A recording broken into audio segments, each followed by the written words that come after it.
गीता 18 के श्लोक नंबर 62 में भगवान स्वयं कह रहे हैं कि अर्जुन उस परमेश्वर की शरण में जा जिसकी कृपा से परम शांति व शाश्वत स्थान अर्थात सतलोक को प्राप्त होगा। वो परमेश्वर कौन है, कहाँ है, कैसा है, जानने के लिए कृपया अवश्य सुनिए जगत गुरु तत्वदर्शी संत रामपाल जी महाराज के अमृत वचन। ये है अष्टमो अध्याय 8वां अध्याय और 241 पृष्ठ पे महर्षि सिद्धार्थ का अनुवाद है। यहाँ इसकी मूल पाठ है, मूल संस्कृत है। देव कर्तस्य एनस्य अवदनमसि, मनुष्य कर्तस्य एनस्य अवदनमसि, पितर कर्तस्य एनस्य अवदनमसि, ये सारी संस्कृत है। इसका अनुवाद यहाँ किया इन्होंने। ये 241 में पढ़ा, अच्छी तरह देख लो, कोई नहीं सोचा दूसरा प्रश्न दिखा गया होगा। ये 242 पे यहाँ इसने क्या कहा है कि हे सबके उपकार करने वाले मित्र आप, दान देने वाले के एनस्य शब्द देखो हम, क्योंकि देवनागरी लिपि हम आसानी से पढ़ सकते। एनस्य माने अपराध, एनस्य माने अपराध कहो, पाप कहो। एनस्य माने ये स्वयं पाप भी लिख रहा है, अपराध कहो चाहे पाप कहो। अपराध के विनाश करने वाले हो, साधारण मनुष्यों के किए हुए। एनस्य माने अपराध के विनाश करने वाले हो। विनाश कहो, अक्षमा कहो, नाश कहो। अब यहां इसने थोड़ी सी हेराफेरी कर दी, मित्र लिख दिया। अपने आत्माओं जो श्रद्धालु सत्यार प्रकाश को पढ़ते हैं, उन्होंने ये तो फाइनल कर रखा है कि भगवान कुछ नहीं कर सकता, पाप नाश नहीं कर सकता, क्योंकि महर्षि सिद्धानंद ने वेद निष्कर्ष सत्यार प्रकाश में लिख दिया। तो फिर वो इसको पढ़ने लगे, वेदों को, उसके अनुवाद को। उन्होंने देखा है तो मित्र के बारे में लिख रखा है, किसी ने ध्यान नहीं दिया। यहाँ तो पाप नाश का लिखा है। अब पाप मित्र, दान करने वाले के पाप के नाश करेगा, बता। तो भगवान ने का जिक्र है, तो इसने इसका भी समाधान कर रखा था, आनंद जी ने दिखाते हैं। अब हम सत्यार्थ प्रकाश को पुनः उठाते हैं।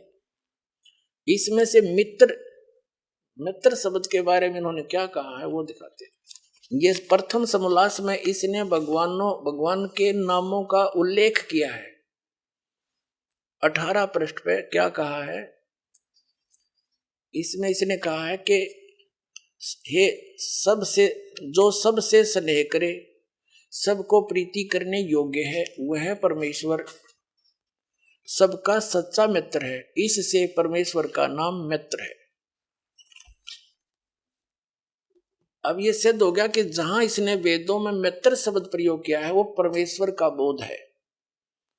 पुण्यात्माओं, जो क्रोथा कांड हुआ है ये इसी का परिणाम था कि इनकी पोल खोल दी और दयानंद की जो वो महर्षि वाला जो फीत थी वह उतार के धर दी दास ने। पुण्यात्माओं, एक थोड़ी सी कथा सुनाता हूं यहाँ पर। पहले ये कंसेप्ट क्लियर कर दूं फिर सुनाऊंगा। अब ये तो एक बार ना, ये क्रोथा कांड जो कारण हुआ था, इस दास ने जब सत्यार प्रकाश को पढ़ा, देखा, वेदों से मेल किया, ये सारा फेल पाया। वेद परमात्मा को साकार बताओ, मनुष्य दृश्य बताओ, भगवान को अयो निराकार बतावे। वेद एक देशीय बताओ कि एक स्थान पर रहता, यूं नो कहे कि एक स्थान पर भगवान रहता ही नहीं। तो वेदों को समझा कहां से इस अज्ञानी ने, और महर्षि कौन सी साइड तो हो गया। यो बड़ा दुख हुआ। समाचार पत्रों में लेख लिखने शुरू किए क्रोथा आश्रम से। वो इनको पता लगा, इनके अनुयायी कहने लगे देखो ये क्या लिख रहा है।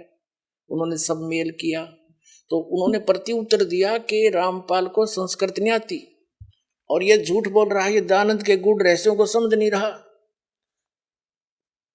जिस यजुर्वेद अध्याय नंबर 8 के श्लोक मंत्र 13 के विषय में वो कह रहा है रामपाल, उसमें मित्र शब्द लिखा है स्वामी जी ने। भगवान के विषय में नहीं लिखा कि भगवान पाप नाश कर देता है। फिर दास ने फोटो स्टेट करके भेजी और साथ में ये लिखा कि महर्षि दयानंद खुद मित्र सत्यार प्रकाश के प्रथम समास में भगवानों के नामों में से एक मित्र भी कहता है, तो यहाँ मित्र का अर्थ परमेश्वर ही होता है।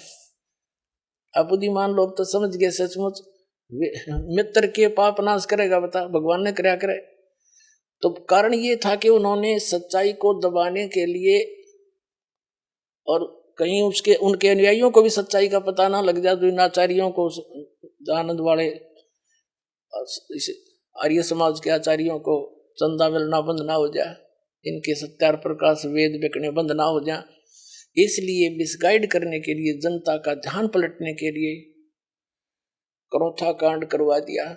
क्योंकि दुर्भाग्य इस मुख्यमंत्री का, जो उसी समय जो आर्य समाजी है, हरियाणा का मुख्यमंत्री श्री भूपेंद्र सिंह, ये मुख्यमंत्री बन गया, इनका दाव लग गया, इसके कर्म बिगड़वा दिए, झूठ नरी बोली, जनता को पाप का भागी बना दिया। रामपाल गुंडा है, बुंडा है, वहाँ ये होता है, फलाना होता है।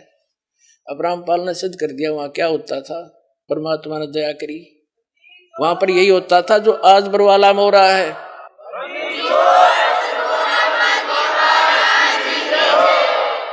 तो पुण्यात्माओं, इन्होंने ऐसा जुल्म कर रखा है, ये हितैषी नहीं है किसी जनता के। हितैषी होते स्वीकार करते कि सच्चे गलती हो रही है जाता, और प्रमाण दिखा रहा फिर भी ना मानने देते। तो इन जैसे तो दुष्ट हो ही नहीं सकते धरती पे। ये आचार्य क्या क्या आचार्य है फिर, ये जो सच्चाई को जनता से दूर रखने के लिए जुल्म करवा दिया, हमें जेल भिजवा दिया, झूठा मुकदमा बनवा के और भक्तों को सताया, इनका बहुत बुरा होगा इनका अंत में। और हम तो आज भी उनके विरोधी नहीं है, क्योंकि दास को पता लग चुका है कि ये काल करवा रहा सारा, सभी उस परमात्मा के बच्चे हैं और वो भी मिसगाइड है। हम उनके हित में ही कह रहे हैं कि वो भी समझे और सच्चाई को स्वीकार करें, अपना कल्याण करावें। हम तो उस विधान का पालन करने वाले हैं कि जो तोकू काटा बोए वाह को बो तू फूल, और तो है फूल के फूल है उसको है त्रिशूल। हम उनका आज भी बुरा नहीं सोचेंगे, क्योंकि हमारे भगवान का आदेश है, उनकी करनी उन्हें आप मिलेगी जिसा उन्हें कर रखे। और भगवान के चरणों में आ जाएंगे तो उनका कल्याण उनका भी हो जाएगा, क्योंकि वो सब उसी के बच्चे हैं। इतनी सी बात है। अब देखिएगा, अब हम फिर आते हैं यजुर्वेद अध्याय नंबर 8 के श्लोक मंत्र नंबर 13 पर। ये 8वां अध्याय है और ये 13 नंबर मंत्र यहां से स्टार्ट होता है। ये 13वां मंत्र है।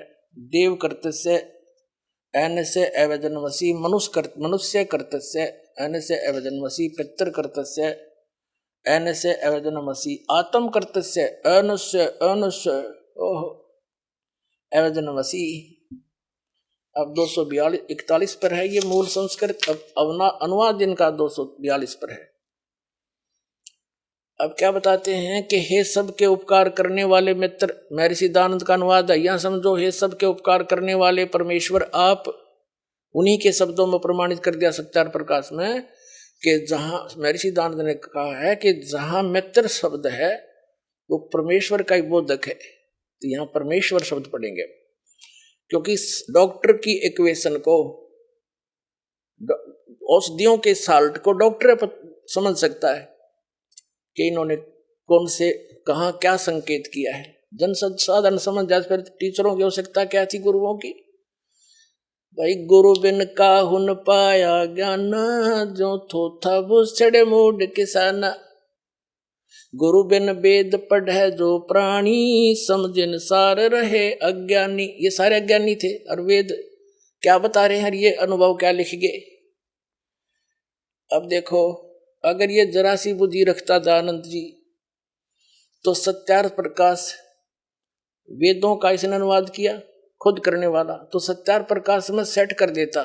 नहीं, इन्होंने केवल लोक वेद को आधार माना, जिस कारण से वेदों को भी अनदेखा कर दिया।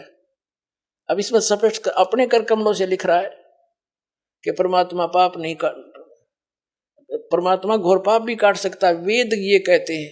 और ये सभी ऋषि नकली आपके समझ कर दिया कि प्रारब्ध तो भोगना ही पड़ेगा। और पाप क्या क्यों, प्रारब्ध के तो पाप होते हैं जो दुखदायी होते हैं, जो संचित वो तो रखे उनकी तो बाद में लिखा होगा, देखी जाएगी जब होगा। तो अब प्रारब्ध के वर्तमान के पाप से दुख होता है, और पाप कट गया तो काटा निकला दुख निवारण है, पाप कट गया तो दुख सुख हो गया। दुख दूर। हे सबके उपकार करने वाले मित्र आप यानी परमेश्वर आप देव करते से दान देने वाले के अपराध के विनाश करने वाले हो। अवैधन माने विनाश, एनस्य माने अपराध के।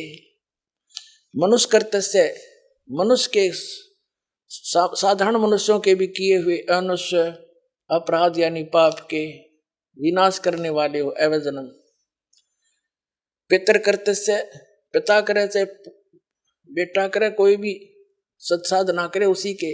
एनस्य माने ये पाप ही लिखना था, अपराध के अच्छी प्रकार दूर करने वाले हो, नाश करने वाले हो। आत्म करते से अपने किए हुए, एनस्य माने पाप के, अवैधन माने नाश करने वाले हो, दूर करने वाले को हो चाहे विनाश करने वाले को, इसी की भाषा में वही शब्द है अवैधनम। एनस्य एनस्य अधर्म के अधर्म यानी घोर पाप के भी आप नाश करने हारे हो। ओए होए, जानता हुआ मैं जो कुछ भी अधर्म आचरण किया करता हूं या करूं, अनजान पढ़ने में भी जो कुछ भी किया करता हूं वह करूं, उस सब एनस्य माने पाप के, ये दुष्टाचरण हटा दिया, पाप के एनस्य माने पाप के, एन पाप के नाश करने वाले हो। अवैधन माने दूर करने वाले हो, नाश करने वाले हो, विनाश करने वाले हो। अवैधन माने विनाश। तो यहां इसने ऐसी जगह कुछ अड़ंगा डाल दिया जो आम आदमी समझ नहीं सका। अब इसमें कर दिया कि मैं अनजानपने में कोई करूं या जानबूझ कर करूं कोई गलती, उसको भी आप माफ करने वाले हो अपने आत्माओं। अब वेद महर्षि दानंद जो है आर्य समाज प्रवर्तक, वेदों को सत्य मानता है कि इसमें जो लिखा है इसके अतिरिक्त मैं मानता नहीं, वेद सत्य है। और इन्होंने इसने पीछे अपना विधान भी लिखा है कि वेद सत्य विद्याओं का पुस्तक है। महर्षि दानंद ने मोहर मार रखी है कि वेद में जो लिखा है वो सत्य विद्या है, सच्चा ज्ञान है। अपने आत्माओं वेद में तो यहां तक लिख दिया कि मैं चाहे अनजानपणे में करूं और चाहे जान कर करूं, आप सारे घोर पाप का विनाश कर देते हो। तो खाके इनका ज्ञान है, क्या पढ़े न वेदों को। तो पुण्यात्माओं दास के साथ इसलिए संघर्ष हो रहा है कि ये दास एकला साची बोला है, अरे झूठ बोलने यहाँ का उड़ नहीं, बिना गिनती के झूठ बोले, जनता ही निपाधारित हो रही है। लेकिन परमात्मा का आशीर्वाद है इस दास के साथ, और आपके ऊपर भी न्यारा आशीर्वाद है कि आपका जन्म इस समय है और आपको ये मूल वस्तु मिलेगी, कल्याण होगा। अब इसमें वेदों में जो ज्ञान दिया है कि जान कर करूं और चाहे अनजानपणे में करूं, सारा ही माफ कर देते हो आप। जान के कौन से होते हैं? अब परमात्मा ने धर्मदास साहिब जी से कहा था, धर्मदास जी ने बोले कबीर परमात्मा एक जिंदा महात्मा के रूप में थे, और कबीर साहब ने जब धर्मदास जी के सज्ञान का पर्दाफाश करना किया तो दुख मान गया और कहने लगा हम पाप ना करते, हम हिंसा नहीं करते, जीव हिंसा। क्योंकि धर्मदास जी ने कबीर परमेश्वर को सोचा था ये मुसलमान है और हमारे देवताओं का जो है विरोध कर रहा है जानबूझ के, लेकिन परमात्मा साची के थे। तो तब परमात्मा ने कहा था कि धर्मदास सत्य ब्राह्मण की है हत्या, जो चौका तुम देवो नित्या, ब्राह्मण से हत्या सो होई, जल स्नान करत हो सोई, पृथ्वी ऊपर पग जो धारे, करोड़ जीव एक दिन में मारे। पता फिर इतने पाप तो डेली करने लग रहा का जीव हिंसा नहीं करता, जैसे लिपा पोती करते हो, पोचे लगाते हो, इनमें न जाने कितने जीव मरे। खेती करता है किसान, फाली के साथ न जाने कितने जीवों के पेट के अंदर से वो निकालता फाली, यानी वो तीखा हथियार जो फाली बोलते हैं उसको। तो कहने का जैसे अग्नि जलाते हैं इसमें जीव मरे, लकड़ियों में उपलों में पोचा लगाते इनमें जीव मरे। हम चलते फिरते काम के लिए जाते हैं, अपने व्यवसाय के लिए जाते हैं, नौकरी के लिए जाते हैं, मजदूरी के लिए जाते हैं, उनमें जीव मरे। तो ये हमें पता है कि ये हो रहे हैं जैसे किसान खेती करता है, स्प्रे करने पड़ते हैं उसको मालूम है कि ये मेरे फसल में कीट लगा हुआ है, इसका नाश करना पड़ेगा, ना तो इसको ये खा जाएगा, मैं कंगाल हो जाऊंगा। और जैसे हम रोगी हो जाते हैं तो हमारे अंदर जो हानिकारक कीटाणु बढ़ जाते हैं ब्लड में, उन गोली खाते हैं, उन गोलियों से वो कीटाणु मारे जाते हैं, वो जीव है। तो यहाँ वेद का कहने का तात्पर्य ये है कि आपको पता भी है कि ये पाप हो रहे हैं, इनको त्यागा नहीं जा सकता। इच्छा कर्म मारे नहीं, बिन इच्छा मर जावे, कह कबीरता दास का पाप नहीं लगावे। उसको पाप नहीं लगे, जान के नहीं मारे। जैसे बैठा मकोड़े पर कीड़ा आ गया, उसको नो मारी ईंट, को बात हुई है। आप चल रहे हो, इच्छा नहीं मारने की और मर रहे हैं, तो वो आपका बस नहीं। कोशिश करे जहां तक पैर बचा कर रखा जा रखे। तो दया भाव हो। तो इसी प्रकार कहा कि इनके भी, जैसे हम प्रतिदिन कपड़ा पहनते हैं, ये मैला हो जाता है, तो इसका विधान, इसका तरीका बता दिया, भी साबुन और पानी से ही निर्मल भी हो जाता है।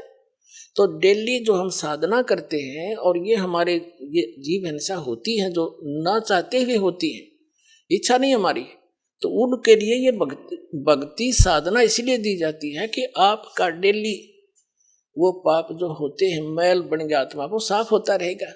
धर्म करवाते हैं, दान करवाते हैं, और बाकी जो संचित कर्म है और प्रारब्ध के जो कर्म है, वो इस सतनाम और सार नाम से आपके नाश हो जाएंगे। जब ही नाम हृदय धरो, जब ही सतनाम हृदय धरो, भयो पाप को नासे, जैसे चिंगारी अग्नि की भाई पड़े पुराण गासे। परमात्मा कबीर जी कहते हैं मेरे नाम में इतनी शक्ति है कि जब ही ये सतनाम आपको मिलेगा, आपके पाप कर्मों में, प्रारब्ध के कर्मों में और संचित कर्मों में ऐसे आग लगा देगा, जैसे सैकड़ों हजारों टन सूखे घास में एक माचिस की सींख जला के लगा दी जाए, सबको फूंक कर सभा करके राख बना देगा। और फिर चलेगी तेज आंधी, उसको उठा के पता नहीं कहाँ के कहाँ पटक देगा, फील्ड साफ हो जाएगा। जैसे सूरज के आगे बदरा, ऐसे कर्म छयारे, प्रेम की पवन करे चतुमंजन, फिर झलके तेज नयारे। कहते हैं फिर इस ज्ञान से, भगवान की भक्ति से, सिमरन से आपके पाप हल्के हो जाएंगे। आत्मा में एक छोटी सी बात पर भी आंसू आने शुरू हो जाएंगे भगवान की चर्चा में, तो समझो आपके पाप अब नाश हो लिए। जैसे कहते हैं, जैसे सूरज के आगे बदरा, सूर्य के आगे बादल अड़ जाते हैं, ऐसे कर्म छयारे, आत्मा और परमात्मा के बीच में ऐसे कर्मों की छाया है, ऐसे उनके छाए हुए हैं आगे। और फिर इस सत भक्ति करेंगे, परमात्मा में प्रेम जागेगा। कहते प्रेम की पवन करे चितमंजन, झलके तेज नयारे। प्यार जागेगा मालिक के प्रति, तो समझो आपके वो पाप के बादल छट चुके हैं। जैसे तेज हवा चलती है, बादलों को इधर उधर तितर बितर कर देती है, सूर्य फिर साफ दिखाई देता है, ऐसे आपके पाप कर्मों के बादल इस सतनाम और इस भक्ति से ऐसे छट जाएंगे। फिर आपकी आत्मा में परमात्मा की न्यारी कसक पैदा होगी। और कहते हैं बिना प्रेम पावे नहीं, चाहे करोड़ समाधि ला। भगवान के ज्ञान से और इस भक्ति से आत्मा निर्मल होगी, हमारा जो करड़ापन वो खत्म होगा, जो हृदय में हमारा पाप जमा होने से हम इतने कट्टर बन गए हैं, हम झुकना जानते नहीं, हम कोई नेक काम में रुचि रही नहीं, तो ये हमारे पाप कर्मों का दुष्प्रभाव है। पाप कट जाएंगे, फिर आप कति निर्मल आत्मा हो ही। ये तड़ंगा अड़ा दिया काल ने, हमें बुरे बना दिए, बुराई खत्म होगी, हम भक्त बन जाएंगे। अपने आत्माओं, ये जितने भी संत, ऋषि, महर्षि, आचार्य और शंकराचार्य, अब इनके ज्ञान से देखो पुण्यात्माओं, कबीर साहब कहते हैं खरना होवे के हरि कब हूं, सिंह की खाल उड़ाए। यदि गधे को शेर की खाल उड़ा दे, वो शेर नहीं बन सकता, सिंह नहीं बन सकता। एक समय एक कुम्हार ने गुस्ताखी बाई, उसने एक बदमाशी सूझी, अपने गधे पे और शेर की कोई खाल पा गई, सिंह की, उसने लाइन की, उसने ठा लिया साफ सूफ करके और अपने गधे पर डाल दी उसने, और रात्रि में गधे ने छोड़ दे खेतों में। अब गधावा अच्छी बड़ी बड़ी खेती को खावे, रखवाले जा निकट तो देखे तो शेर आ गया, वो छोड़कर अपने स्थान को भाग गया, वहां गांव में शेर आ गया, शेर आ गया। अब कोई ना जाओ उन खेतों में रात्रि में, सुबेरे वक्त से वो पकड़ दिया, वो अपने घर ने खाल उतार कर रख दे, सारा दिन काम ले और अच्छा खेतर बन गया, गधा खूब खा खा खेती के।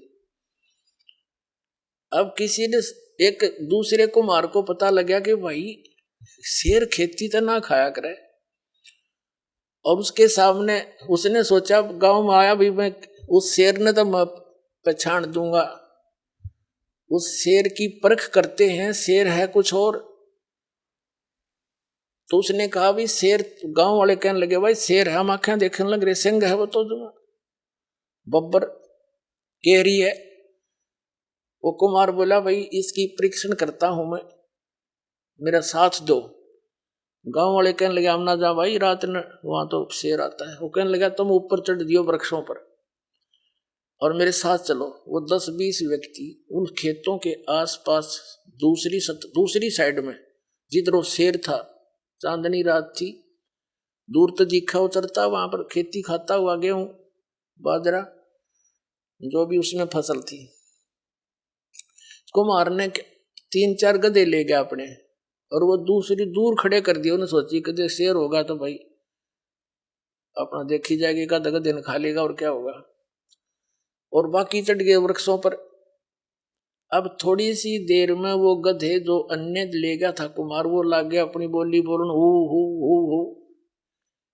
वो नकली शेर कभी उठी हुआ कुकी सी, वो भी ला गया हो चुका। वो उड़े आ लिया थोड़ी देर में उन्ने के पास में, और वह खाल उतर गई, भाग्या दौड़ा, वो खाल उतर गई नीचे, गधा का गधा। वो को मार पीटा, तो न मारा नाश कर दिया, निकम्मे हम डरा और दिए, या खेती तो खाई सो खाई। तो पुण्यात्माओं, कबीर परमात्मा कहते हैं खरना हो वह के हरी कब हो, सिंह की खाल उड़ाए। ये मैं ऋषि नाम धरण तो मैं ऋषि हो जाएंगे। अब शेर की और गधे की बोली से पता लगे है, तो उनकी बोली में बोली मिली सारे की, तो पता लग गया शेर की बोली ऐसी होती है, गधे कैसी होती है। तो महर्षियों के विचार ये होते हैं जो वेद विरुद्ध हो। तो पुण्यात्मा इनकी वह खाल उतार दी दास ने, ये दिखा दिए कि ये महर्षि थे। यानी इनकी बोली शेर की बोली और गधे की बोली का निर्णय कर दिया। वेद तो शेर की बोली, और कबीर परमात्मा और महापुरुषों ने जिनने परमात्मा को देखा और भगवान ने स्वयं आकर बताया, वह शेर की भाषा, वो तो सत्य है। और उसके विपरीत जो ज्ञान दे रहा है वह शेर की भाषा नहीं, गधे की भाषा है।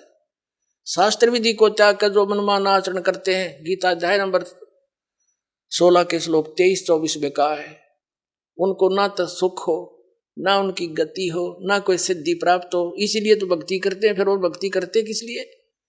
यूजलेस। इससे तेरे लिए अर्जुन कर्तव्य और अकर्तव्य की व्यवस्था में कौन से साधना कर्म करने चाहिए, कौन से नहीं करने चाहिए, वेद ही शास्त्र ही प्रमाण है। किसी की दंत कथा पर विश्वास मत करना। तो पुण्यात्मा, हमने अपने सदग्रंथों को ही पुनः देखना होगा, और दास उन सदग्रंथों से ही आपके रूबरू कर रहा है कि ये ज्ञान गलत है इनका। आज तक के जितने भी ऋषि महर्षि आचार्य शंकराचार्य और संत, चाहे वो कबीर पंथी हैं और चाहे दूसरे पंथी हैं, उन महापुरुषों को छोड़कर जिनको परमात्मा सीधे मिले थे और ज्ञान दिया था, सतलोक ले गए थे, वहां पे छोड़ा था। बाकी किसी के पास भी अध्यात्म ज्ञान नहीं है, केवल लोक वेद, दंत कथा और शास्त्र विरुद्ध ज्ञान और समाधान उनके पास है, जो जनता का हानिकारक है, उनका जीवन नाशक है। उसको त्याग दो, इसको ग्रहण कर लो। इतनी सी बात दास सारे प्रयत्न में करके यही फाइनल करता है। आप सभी परमात्मा के बच्चे हो। ये संत, आचार्य, ऋषि, महर्षि जो पहले चले गए तो गए उन बाढ़ में, उनका तो हो गया नाश जीवन। जो वर्तमान में जितने भी बैठे हैं संत हैं, ऋषि हैं, आचार्य और शंकराचार्य, इनको सोचना चाहिए कि ये दास क्यों इतना बोल रहा है। आपके सीधम सीधा कह रहा हूं, तुम्हारा ज्ञान गलत है, तुम्हारी साधना गलत है, वेद विरुद्ध है, गीता विरुद्ध है। तो ये सांप सूंघ ज्ञान ने बोलते क्यों नहीं? या तेन्यों के रामपाल झूठ बोल रहा है? नहीं तो स्वीकार करें, हाँ भाई गलत है, ताकि यह जनता जल्दी मान जाएगी।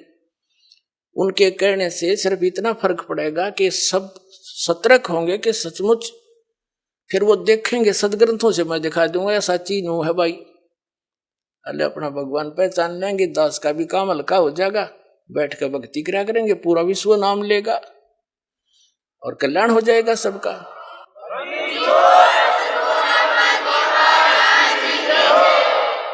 अपने आत्मा वो संत, वो ब्राह्मण जो दुखी था, कई संतों के पास भटक कर महर्षि रामानंद स्वामी के पास आया था। उन्होंने भी पहले अपनी जंतर मंत्र बताए थे उसको,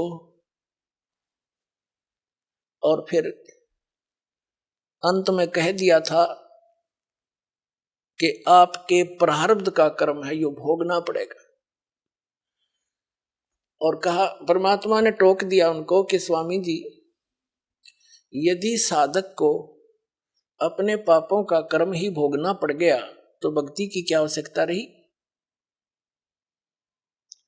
तब मैं उस स्वामी रामानंद जी महर्षि ब्राह्मण ने कहा था कि बच्चा, ये तो वेदों में यही प्रमाण है और पुराणों में भी यही प्रमाण है, सभी ऋषि महर्षि यही कहते हैं कि किया हुआ कर्म तो भोगना ही पड़ेगा।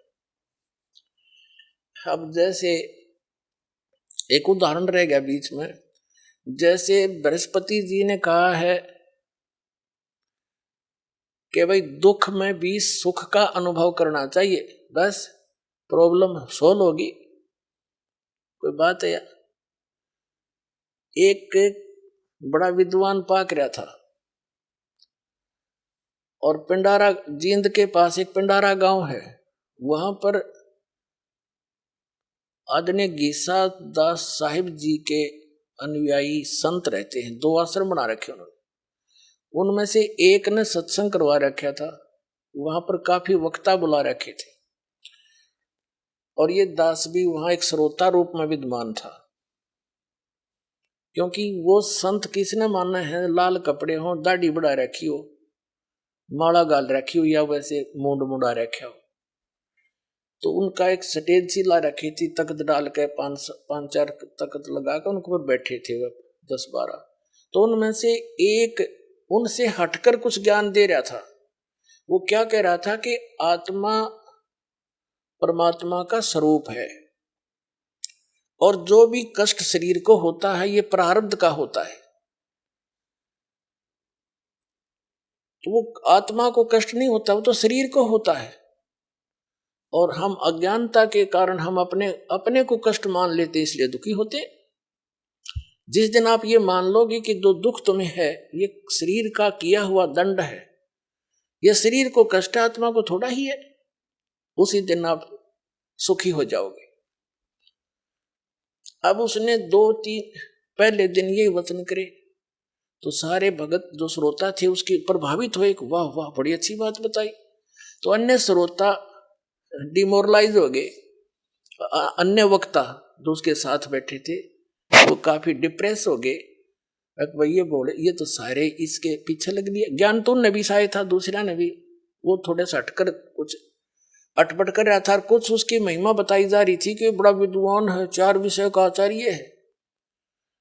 तो आम व्यक्ति और प्रभावित होता था। इन संस्कृत के बोलनिया दिन में फंस रहे थे हम अभी तक। तो अगले दिन भी उसने ऐसे ही प्रवचन किए और क्या बोला कि एक दिन मैं चला जा रहा था, एक व्यक्ति रोग से चिल्ला रहा था। मैंने उसको बैठा, उसके पास खड़ा हुआ, उसको समझा कि भाई ये जो कष्ट है तेरे शरीर में, ये शरीर को है, आत्मा को कष्ट थोड़ा ही है, तू आत्मा है, शरीर नहीं है। कहते ही इतना कहते ही वो चिल्लाना बंद कर दिया। उसने अपने आप को समझा और उसका शरीर को कष्ट है, रहा रहेगा आत्मा। उसने अपने आप को जान लिया कि मैं आत्मा हूं, उसको कोई कष्ट रहा नहीं। तो अब देखो भोली आत्मा जो श्रोता है वो तो बेचारे संतों की बात ने सारी सच्ची मानते हैं, सभी को सच मानते, तो बड़े प्रभावित हुए। भाई ठीक है, तो बात भी सही है, बिना ज्ञान के तो सारी सही लगे हमने। अगले दिन तीसरे दिन श्याम ने सत्संग किया। उसने 12-1 बजे तक सत्संग करके वो अपने कमरे में चला गया। कमरे दे रखे थे उनको अलग उस आश्रम में। उसके 1 बजे से 1:30 बजे से पेट में दर्द हो गया। वो ब्रह्म आत्मा के पेट में दर्द हो गया, चिल्लावा डांगर की डाल, हाय मर गया, हाय मर गया। अब दूसरे आश्रम में गाड़ी थी, उड़द कार ले मांग के उस आश्रम वाला महंत संत उसको लेकर जींद ले गए प्राइवेट हॉस्पिटल में, वहां दाखिल कराया, 5-4 इंजेक्शन लाए। तो सुबह आया 4 बजे, वह पीड़ा खत्म होगी जब पेट की, वापस आया। तो गाड़ी आई तो सब उत्सुक थे, अभी क्या रहा, संत ठीक हो गया कि नहीं। तो वो संत दूसरे जो नकली तो वह भी थे, लाल कपड़े वाले, वह वीर श्रोता भी गाड़ी के चारों तरफ आकर खड़े हो गए। तो वो संत जो उसके साथी वक्ता थे, उनका तो दर्द वहां रह रहा था। वो कहने लगे, बाबा जी, ए महापुरुष, तू तो आत्मा है, तेरे को कष्ट तो था ही नहीं, तू क्यों डिड्डा रहा था रात को, तूने मान क्यों ना लिया मैं आत्मा हूं। वह कहता चल चल अपना काम कर, जो कह अंदर पड़ गया। तो पुण्यात्मा ये है बीजक की बात, कहें बीजक ना ही हाथ, ये पृथ्वी डोबन उतर रे कह मीठी बात। अब कहाँ गया उसका वो ब्रह्मपणा, आत्मापणा, कि मैं आत्मा हूं, अपने आप को मान ले मैं आत्मा हूं। फिर दर्द कहाँ है, अर्ध क्यों चिल्ला हुआ था। तो पुण्यात्माओं ये बकवादी लोग थे, हमने ज्ञान था नहीं, इनने हमारी रेल बना रखी थी, अंडोला बना रखा था, सबने मूर्ख बनाकर हमारे दादे परदादे नरक में भेज दिए, वो भूत बना दिए, उनके श्राद्ध निकालो फिर वो बकवाद करें। और पुराण के अंदर ये भी लिखा है विष्णु पुराण में कि श्राद्ध में एक योगी हो, यानी सत साधक जो आप हो, सारे योगी हो। तो गीता जी अध्याय नंबर 2 के श्लोक 53 में गीता ज्ञानदाता कहता है कि अर्जुन, जब तेरी बुद्धि भिन्न भिन्न प्रकार के भ्रमित करने वाले ज्ञान वचनों से हटकर एक तत्व ज्ञान पर स्थिर हो जाएगी, तब तक तू योग को प्राप्त होगा, तब तक तू योगी बनेगा, भगत बनेगा। सही तो आपको पहले दास योगी बनाता है, और यहां जो दान पुण्य किया जाता है, तो आप तो यहाँ हजारों की संख्या में, एक महीने में तो लाखों की संख्या में योगी भोजन करते हैं, तो आपके पितरों का तो उद्धार हो जाएगा। विष्णु पुराण में लिखा है कि 1000 ब्राह्मण बैठे हो श्राद्ध जी मनिए, और उनके सामने एक योगी बैठा दिया जाना, आप ये सत भक्ति युक्त तत्व ज्ञान से परिचित, कहते उन ब्राह्मणों का भी उद्धार कर यजमान, और उसके पितरों का भी उद्धार हो। तो दास के पास है वो जड़ी, जो आपके पितरों का भी उद्धार होगा और आपका भी उद्धार होगा, ये नकली गुरु ब्राह्मणों का भी उद्धार होगा जो नाम ले लेंगे। तो पुण्यात्मा, इन्होंने आज तक हमें सच्चाई से परिचित नहीं होने दिया, क्योंकि ये स्वयं भी परिचित नहीं थे इतनी से। तो प्रसंग चल रहा है कि परमेश्वर स्वयं आते हैं यथार्थ ज्ञान देने के लिए। श्रीमद् भगवत गीता अध्याय नंबर 4 के श्लोक नंबर 32 में कहा कि अर्जुन, जिन साधनाओं की जानकारी तूने गीता अध्याय नंबर 4 के ही श्लोक 25 से लेकर 30 तक सुनी, ये सभी साधक कोई तो देवताओं की पूजा करते हैं, कोई व्रत रखते हैं, कोई योग अभ्यास ही करते हैं, कोई स्वाध्याय करते हैं, कोई तीक्ष्ण अहिंसावादी व्रतों का पालन करते हैं, कोई तप करते हैं। ये सभी अपनी अपनी साधनाओं को पापनाशक जानते हैं। यानी जो साधना जो कर रहा है उसने वो अपनी ने सही मान रहा है, कहने का भाव ये। फिर बताया है कि चौथे अध्याय के 32वें श्लोक में कि सच्चिदानंद घन ब्रह्म ने अपने मुख कमल से ज्ञान बोला है और वो है तत्व ज्ञान। उसके अंदर इन यज्ञों की अर्थात धार्मिक अनुष्ठानों की जानकारी विस्तार के साथ कही गई है और वो है तत्व ज्ञान। उसको जानने के बाद सब पापों का अंत हो जाएगा, सब प्रकार के पापों से तो मुक्त हो जाएगा। वो तत्व ज्ञान है। चौथे अध्याय के 34वें श्लोक में कहा कि उस तत्व ज्ञान को तू तत्वदर्शी संतों के पास जाकर समझ, उनको दंडवत प्रणाम करने से, कपट छोड़कर नम्रतापूर्वक प्रसन्न करने से वो तत्वदर्शी संत तुझे तत्व ज्ञान का उपदेश करेंगे। इसे सिद्ध ये हो गया कि गीता ज्ञानदाता स्वयं भी उस तत्व ज्ञान से परिचित नहीं है। यदि वो परिचित होता तो ये संकेत करने की आवश्यकता नहीं थी, वो एक अध्याय और लिख देता। इसने और वेद यजुर्वेद अध्याय नंबर 40 के श्लोक नंबर 10 से लेकर 13 तक भी ये प्रमाण दिया है कि कोई भगवान को जन्म लेकर अवतार रूप में मानता है आने वाला, कोई कहता वो जन्म ही नहीं लेता, निराकार बताते हैं। उस परमात्मा कैसा है, कहाँ है, ये जानकारी तत्वदर्शी संत बताते हैं, उनसे पूछो। और वेदों वाला ज्ञान ही गीता जी में है संक्षिप्त रूप में। तो कहने का भाव ये है कि इन महापुरुषों को वो तत्वदर्शी संत नहीं मिला जो परमात्मा के द्वारा बोले गए मुख कमल से उच्चारित ज्ञान को समझावे। तो सच्चिदानंद घन ब्रह्म कौन? कबीर साहब। और वो काशी में आए थे, 120 वर्ष रहे, उन्हें अपने मुख कमल से जो वाणी बोली वह तत्व ज्ञान है। और उस तत्व ज्ञान को कबीर पंथी भी नहीं समझ सके, आज तक डले ढोए भगवान को निराकार बतावे। और साधना कबीर साहब के ज्ञान के विरुद्ध बताते हैं। आदि नाम, अमर नाम, अजर नाम, पाताल सब सिंधु नाम, ये उनका सार समझ, सार नाम और सच नाम यही है उनका, कबीर पंथियों का। खा के उनके पास दुनिया डबो दी। तो अब तक जो बनी सो बनी। अब हमने स्वयं समझना पड़ेगा और उन अज्ञानियों को छोड़कर अपना कल्याण करवाओ। दास ने आपसे कुछ लेना नहीं, फ्री का मजदूर भेज रखा दास को आपने, अब परमात्मा ने आपके लिए, और आपकी सारी व्यवस्था करवाते हैं परमात्मा के बच्चों के लिए। आपके भाई बहन जो इस ज्ञान से परिचित हो गए हैं वो डिवोट हो चुके हैं मालिक के लिए। ऐसी सुविधा आपको शायद घर में नहीं मिलेगी जो यहाँ देता है भगवान अपने बच्चों को। और ऐसी सुविधा देकर फिर ऊपर से अमृत की वर्षा करते हैं। वो ज्ञान जो खोजे तो नहीं मिला, ऋषि मार गए, सिर मार कर मर गए। कबीर साहब कहते हैं,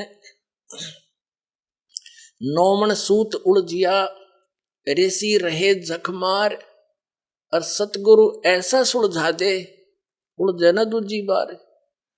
सतगुरु ही इस तत्व ज्ञान को सुलझा सके। जो नौमन सूत उलझ गया, 1 किलो, 1 शेर, 1 किलो सूत उलझ जाना, जुल्हे को पूछना कितनी समस्या होती है उसको। तो परमात्मा जुल्हे थे, जुल्हे की लीला किया करते थे। उसी से उदाहरण दिया कि 1 किलो ग्राम सूत उलझ जा, कच्चा धागा टूटे तो गांठ पड़े, गांठ पड़ जाए तो जो यजमान है जिनका कपड़ा बुनना आया है वो पैसा दे नहीं एक भी बुनाई का। अगर तूने गांठ लगा दी मेरे कपड़े में, तो उसको सुलझाना पड़ता था और सारा दिन लग जाता था 1 किलो सूत को सेट करने में, उलझे हुए को। तो इन्होंने काल ने तो 9 मन सूत उलझा रखा है भक्ति का, अध्यात्म मार्ग का। तो कबीर साहब कहते हैं, 9 मन सूत उलझिया ऋषि रहे जखमार, सतगुरु ऐसा सुलझा दे उलझे न दूजी बार।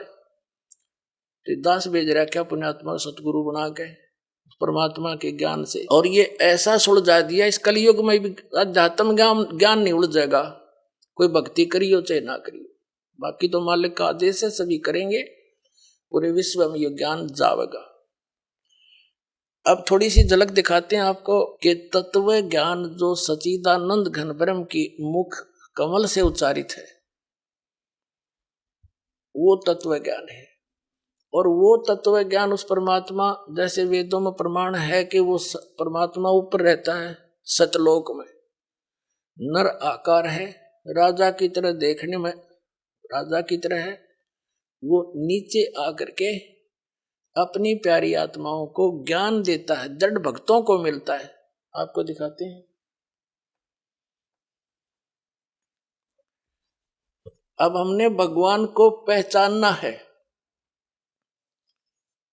हमने परमात्मा को पहचानना है कि हु इज गॉड,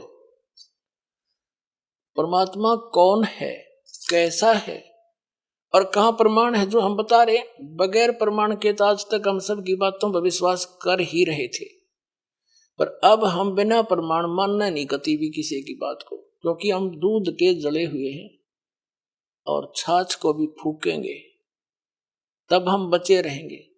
तो अभी तक जो ज्ञान हमें मिला सारा अज्ञान प्राप्त था। अब परमात्मा को पहचानेंगे, प्रमाणों से देखेंगे और जानेंगे, फिर हम भगवान पालेंगे। भगवान का पाना तो बिल्कुल आसान है, कुछ भी नहीं करना। एक मंत्र आपको दिए जाएंगे, दैनिक क्रिया करते हुए इनका जाप करना है, सत्संग सुनना है और परमात्मा के लिए सत्संग में भी आना है। और पुण्य करने ही होते हैं, तो धार्मिक व्यक्तियों के पहले लक्षण है, पहले भगवान मिल जाएगा। और दान दिए धन घटे नहीं, परमात्मा कहते हैं दान से धन नहीं घटा करता। चिड़ी चोंच भर ले गई, नदी न घट्यो नीर, और दान दिए धन घटे नहीं, कह रहे साहिब कबीर। यानी परमात्मा अपने आदेश दे रहे हैं कि जो इस शास्त्र अनुकूल साधना के अनुसार दान देगा। गुरु बिन माला फेरते, गुरु बिन देते दाने, गुरु बिन दोनों निष्फल हैं, चाहे पूछो वेद पुराण। यानी कुपात्र को दिया हुआ दान सफल नहीं होता, सुपात्र यानी गुरु के द्वारा दान करे, फिर देखो कैसे ना फलेगा। आदेश परमात्मा वो तो करते ही करते हैं। अब आपको दिखाते हैं भगवान कैसा है, कहाँ है। और अभी आपने महर्षि दयानंद के विधान को पढ़ा, सत्यार प्रकाश में, कि भगवान निराकार है।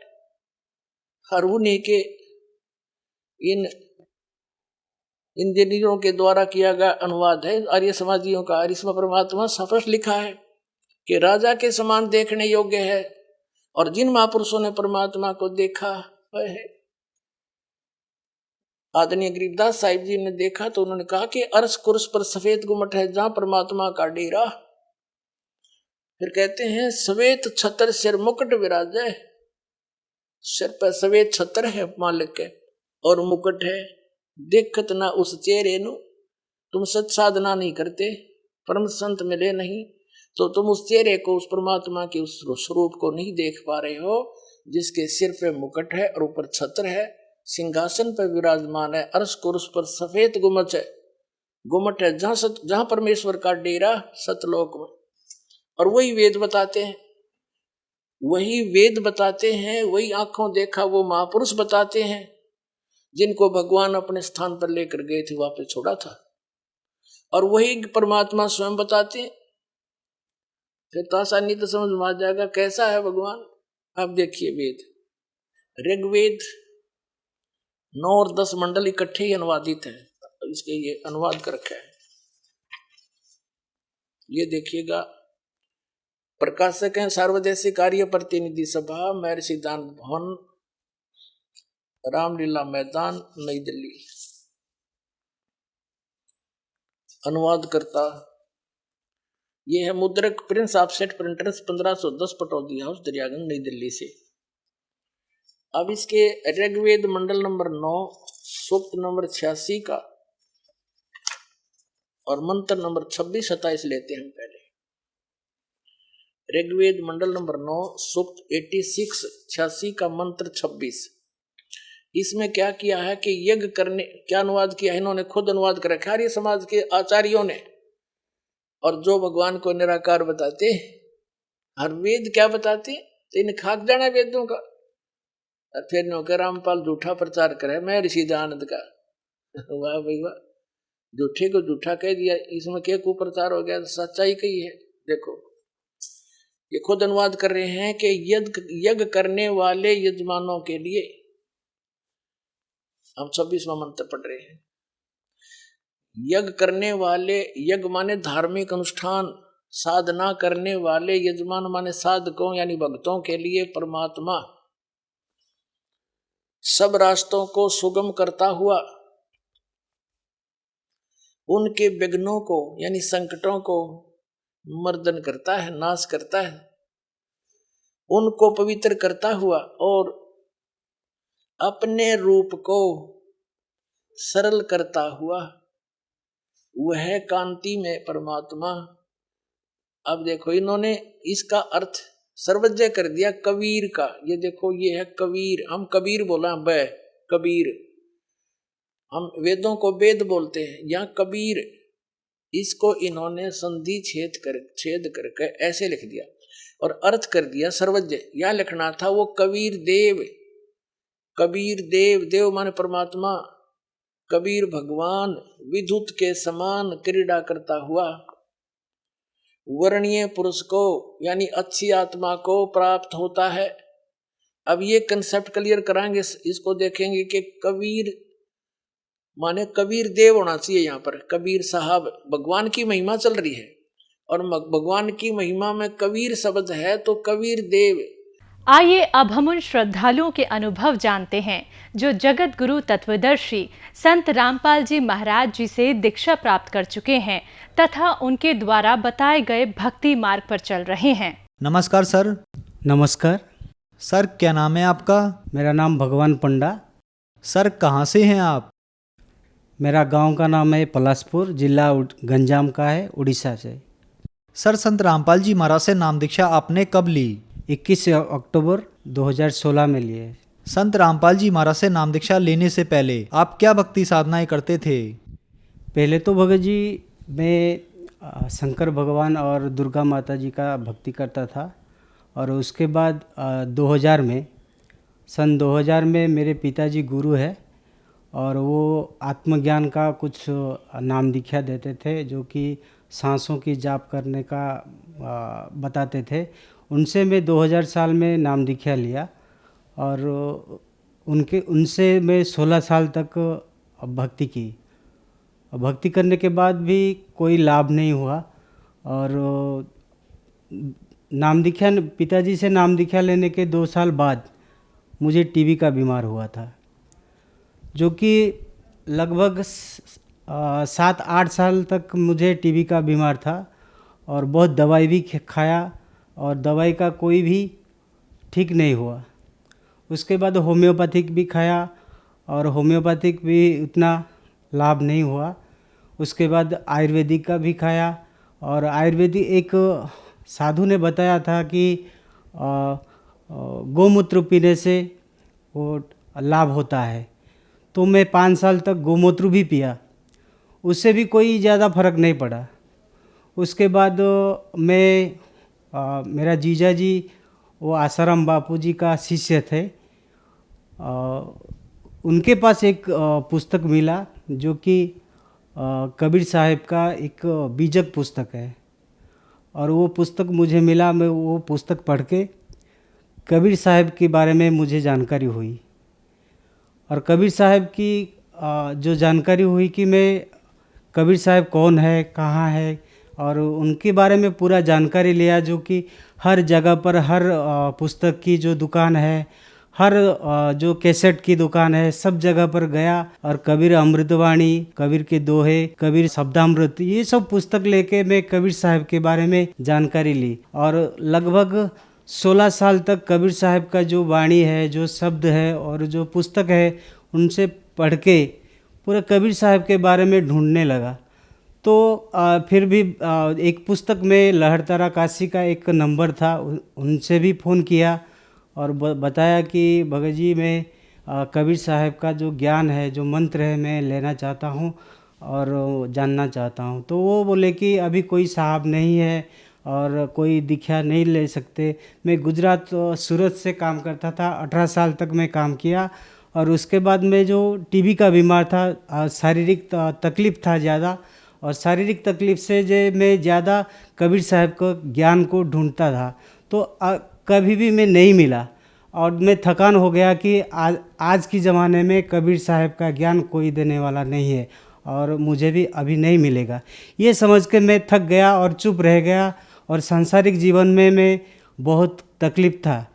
उसके बाद मैं गुजरात से गांव आया। गांव में एक चाय की छोटी सी चाय की दुकान की, और चाय की दुकान जब किया तो उससे भी ज़्यादा कोई लाभ नहीं हुआ और मानसिक चिंता और ज़्यादा टेंशन रहता था।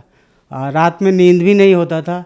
उसके बाद मैं घर छोड़ के एक मठ में चला गया।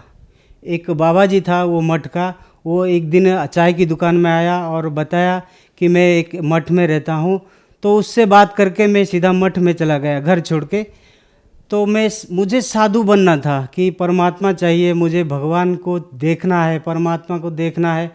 यही सब मुझे मेरे अंदर जो परमात्मा की जो आत्मा की जो तड़प था, तो मुझे साधु बनना है और साधु बन के मुझे जीना है। तो यही समझ के मठ में चला गया। तो मठ के अंदर जो उड़ीसा के सभी गांव में जो राधा कृष्ण का जो मठ है, हर गांव में है। जो वही मठ में जाके मुझे 4 महीना तक वहाँ पे रुका। तो वही जो साधु थे, जो बाबा जी थे, वो भी मच्छी मटन दारू सब खाते थे। तो मैं सोचा कि अगर मुझे साधु बनना है तो यहाँ आके मुझे गलत रास्ता में चला आया है कि यहाँ कोई साधु नहीं है, ये गलत रास्ता है।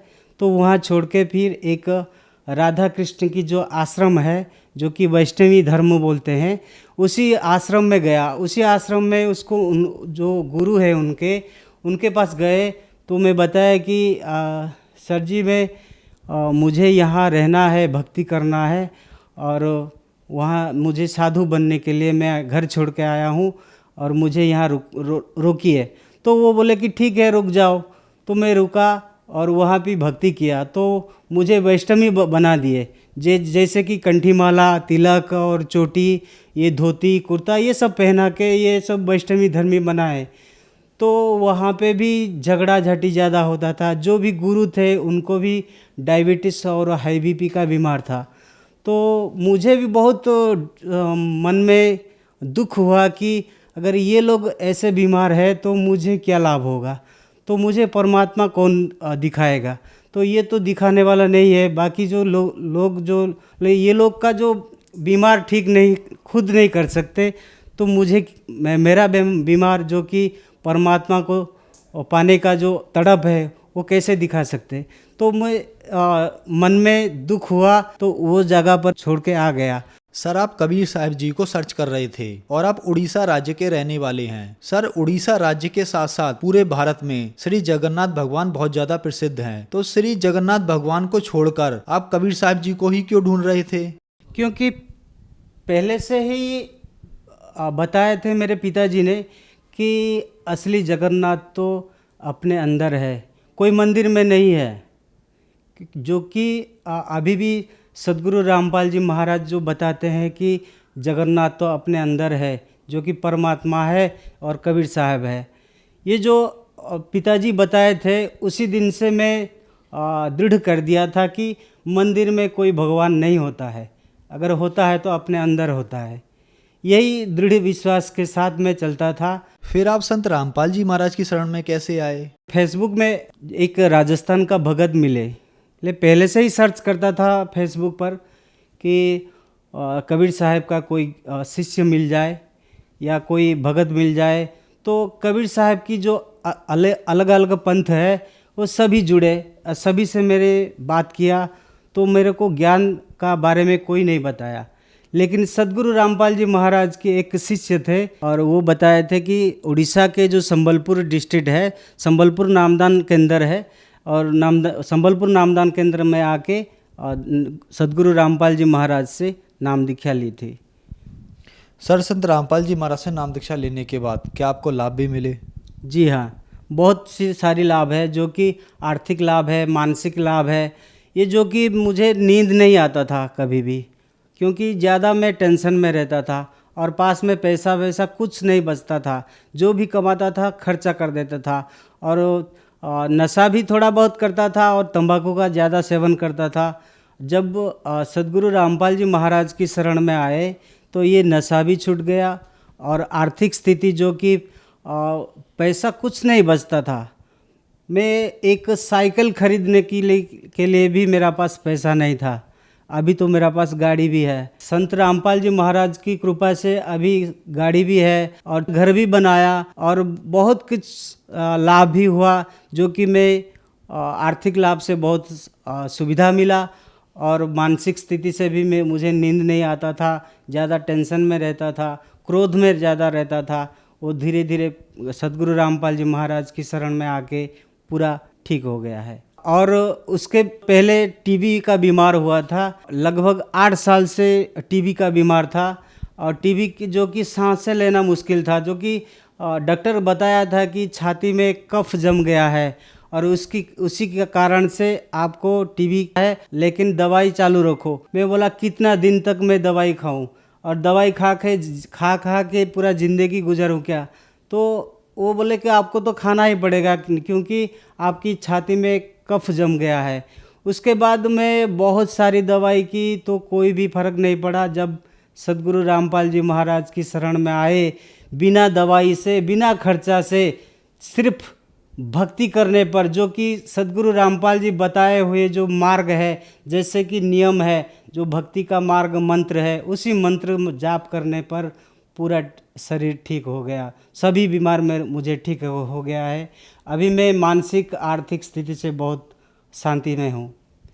सर, जो दर्शक आज आपको देख रहे हैं और वो परेशान हैं, दुखी हैं, खासकर अपने उड़ीसा राज्य के लोगों को आप क्या कहना चाहेंगे?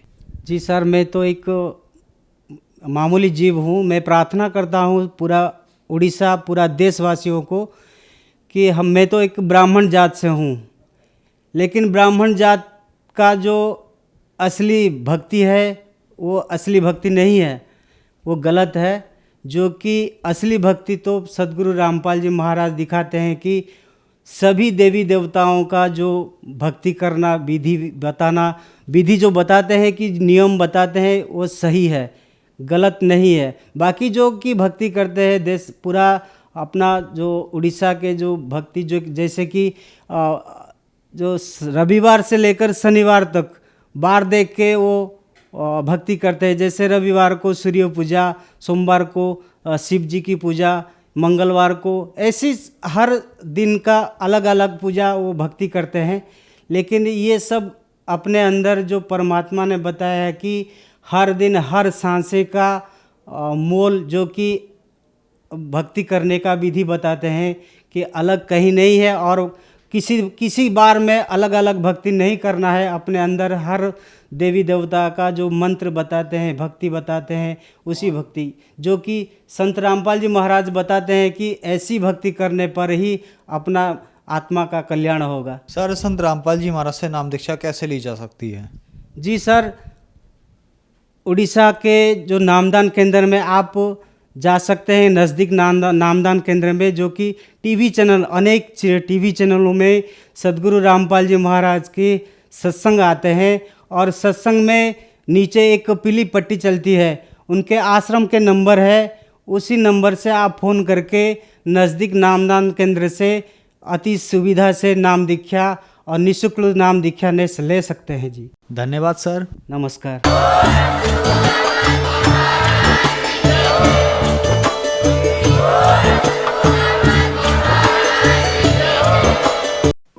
आप सुन रहे थे जगत गुरु तत्वदर्शी संत रामपाल जी महाराज के मंगल प्रवचन।